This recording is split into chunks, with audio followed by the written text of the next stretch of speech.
Hi, you guys. Today we're going to read Abuelo and the Three Bears. Abuelo and the Three Bears. Does that sound familiar to you? Maybe Abuelo is a little different? Let's think about that for a minute. Okay, this kind of story is called a folk tale. Okay, folk tales are these old stories, these old tales that have been passed down over years and years, just through storytelling. You guys may be familiar with some other folk tales. Be thinking about those, okay? There are often animals in these stories, and a lot of times they will act like people. They'll be able to talk and they'll wear clothes and do things that animals obviously can't do in real life, okay? A lot of times there's a very specific beginning, middle, and end to the story, and the illustrator often provides lots of pictures to help you understand what's happening in the story. Okay, so let's move here. All right, let's see what Lucy says about this. What do bears eat? They eat plants and animals that live in their habitat. Brown bears live mostly in grasslands and mountains. They eat berries, roots, fish, small mammals, and insects. Black bears usually live in forests, mountains, or swamps. They eat mostly grasses, herbs, fruits, berries, and nuts. Polar bears live in the icy cold Arctic. They eat mostly Arctic mammals. In the summer, they eat berries and plants. Some of the bears you find in stories like to eat porridge. Okay, you guys.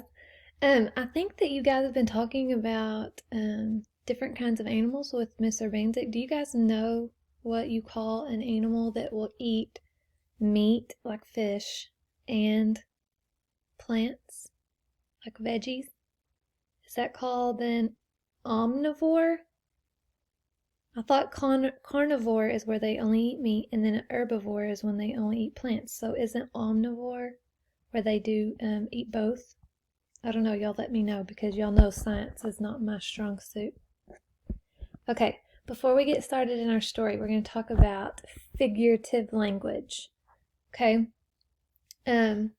We talk about literal language and figurative language quite a bit. Remember that figurative language is meant for entertainment. It makes the story interesting and exciting and not just boring. Okay? Now, there are 3 types of figurative language that you guys, the second graders, need to know. Okay? This first one over here is called a simile. A simile compares 2 different things using the word like or as. So an example would be, she's as busy as a bee. Okay? So we're comparing, if I said someone, Landry is as busy as a bee, that just means she's into everything. She's constantly busy. She's doing something all the time. And I'm comparing her to a bee to help you understand how busy she is. Okay? This next one is called hyperbole. Weird, right? Say it, hyperbole. A hyperbole is a statement that is so crazy it cannot be true. All right? Check out this example. Her smile was a mile wide. Now, can someone's smile actually be a mile wide? No. But the purpose of this statement is to tell you that she was smiling so big, right? We could see almost all her teeth. And so it just makes it more interesting and exciting to hear her smile was a mile wide instead of she smiled really big. Okay, our last one we're going to talk about is an idiom. Idiom. An idiom is a phrase that means something different from its everyday or actual meaning. So you might have heard, man, it was raining cats and dogs. Now, does that mean that it was literally there were dogs and cats coming from the sky? No. When you hear that statement, you know that the person is trying to tell you it was raining super hard, right? Okay, so as we're reading Abuelo and the Three Bears, I want you guys to see if you can identify some of these kinds of figurative language, okay? Let's get to it.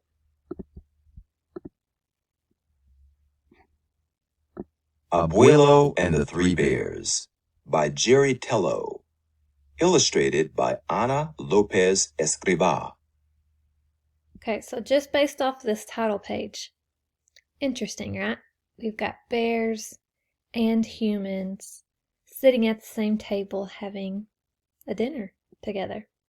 These two down here, Mama Bear and Grandpa, are dancing, it looks like.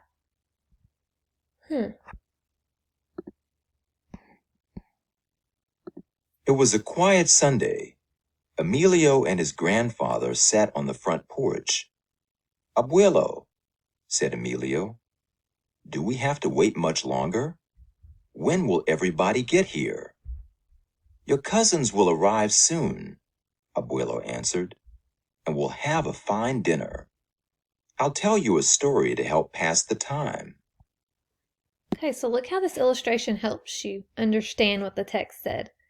This is probably Emilio, right? And his grandfather. And they're sitting on the front porch. He is being impatient. He's waiting on everyone to get there. Have you ever felt that way? You knew you were going to have family or friends coming over and you were so excited and you just couldn't wait for it to happen. And then they even show us inside the kitchen, and we've got some ladies that are obviously preparing a meal, right? Once there were three bears who lived in the woods. Papa Bear, Mama Bear, and their little Osito. One Sunday morning, Papa Bear woke up as grumpy as ever. Then he smelled something good. Frijoles, he said. Abuelo, you're joking, laughed Emilio. Bears don't like beans. Well, all the bears I know like frijoles, said Abuelo. Okay, so some of you might have been thinking, what is frijoles? But down here, when Emilio says, oh, come on, Abuelo, you're joking. Bears don't like beans. The author helps you understand the word frijoles. So that is the Spanish word for beans, right? Does this sound familiar? But in the story we know, did they eat beans or was it maybe porridge? Let's keep going. Papa Bear got up and rushed down to the kitchen. Buenos dias, said Papa Bear to Mama Bear and Osito. Could this happen in real life? Do bears live in a house in real life? This is your folk tale for you. Papa Bear sat down at the table and tucked a napkin under his chin. How are the frijoles? Are they ready yet? He asked. Yes, answered Mama Bear, but they're still too hot to eat. I can't wait, said Papa Bear. I'm so hungry, I could eat an elephant. Abuelo, said Emilio, bears don't eat elephants. Emilio, answered Abuelo, you must never argue with a hungry bear. Okay, you guys, so right here, Papa Bear says, oh, I can't wait. I'm so hungry, I could eat an elephant. Do you guys know what kind of figurative language this is? Could this actually happen? Could he actually eat an elephant, even a bear? No. So this is what we call hyperbole right here. Oops. Hyperbole. It's so crazy it can't be true. But he said it to explain to us how hungry he is. Stubborn Papa Bear didn't listen to Mama Bear's warning. Aye, he growled, jumping out of his chair. These beans are too hot. I told you so, said Mama Bear. Why don't we take a walk into town while they cool? All right, grumbled Papa Bear, whose mouth was still burning. So the bears left their breakfast to cool and went out. Okay, so instead of porridge, we still have the beans. But who are you thinking is about to make an appearance in our story? If you're thinking Goldilocks, you are close. Check this out. Just then, in another part of the woods, a girl named Trencitas set out from her house to visit her friend Osito. She was called Trencitas because she had long black braids. Abuelo, Emilio called out. The girl in this story is called Goldilocks, and she has blonde hair. Goldilocks? Abuelo shrugged. In my story, it was Trencitas with her long black braids who came to visit. And she was hungry, too. Abuelo's funny, isn't he? When Trencitas arrived at Osito's house, she noticed that the door was open. So she stepped inside and followed her nose until she came to the 3 bowls of beans. First, Trencitas tasted some beans from the great big bowl, but they were too hot. Then she tasted some from the medium-sized bowl, but they were too cold. Finally, she tasted some from the little bowl, and they were just right. So she finished them all up. Whose beans did she eat? Whose frijoles did she eat? If it's the smallest bowl? Yes, you got it. Osito. Now check out this. It says, so she stepped inside and followed her nose until she came to the 3 bowls of beans. Can you guys follow your nose? Like, does your nose literally say, hey, let's go here, let's go there? No, but this is figurative language to explain that its meaning is something different than what we actually use it as every day, right? So she didn't literally follow her nose, but the author's explaining that it's an idiom with, hey, I smelled something good, so I followed the smell with her nose. Now Trencitas decided to sit in the living room and wait for the bears to return. She sat in the great big chair, but it was too hard. She sat in the medium-sized chair, but it was too soft. Then she sat in the little chair, and it was just right, until crash! Abuelo, what's Trencitas going to do? Asked Emilio. She broke her friend's chair. Don't worry, Abuelo said. She'll come back later with glue and leave it like new.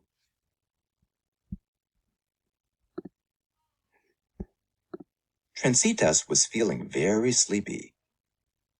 She went upstairs to take a rest. First, she tried the great big bed, but the blanket was scratchy. Then she tried the medium-sized bed, but it was too lumpy. Finally, she tried the little bed.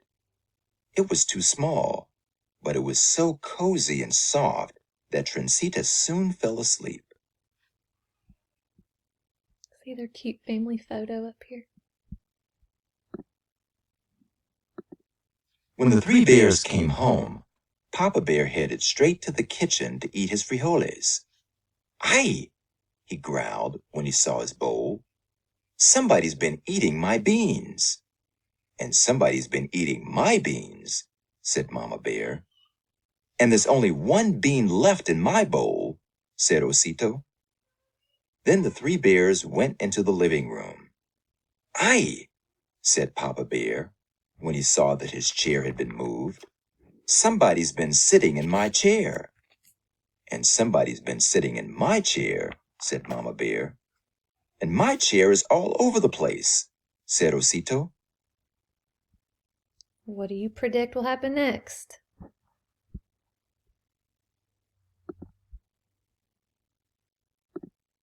The 3 bears climbed the stairs to check out the bedrooms. Papa Bear went first. Mama Bear and Osito followed behind him. Ay, said Papa Bear